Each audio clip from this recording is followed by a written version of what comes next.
These are the Rocklin Industry pruning shears. I see a lot of ones that look just like these days. They arrive just like this, just to show you.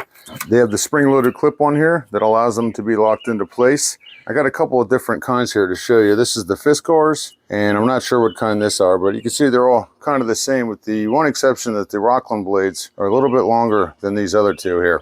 Made out of plastic, and we have some kind of rubber textured material here that helps you get a little bit of a grip on there. Stainless steel blades. They cut pretty good, actually.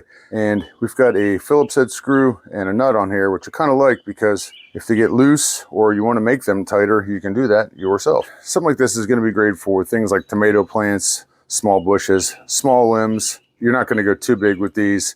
They cut just fine. You can see, cuts through paper, easy enough. You know, just going down the limb here, it's getting through there no problem. Even the bigger stuff, live stuff, I just cut this twig off. Really cuts through there easy like butter.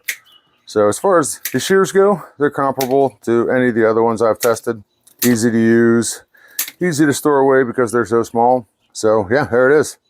Rocklin pruning shears.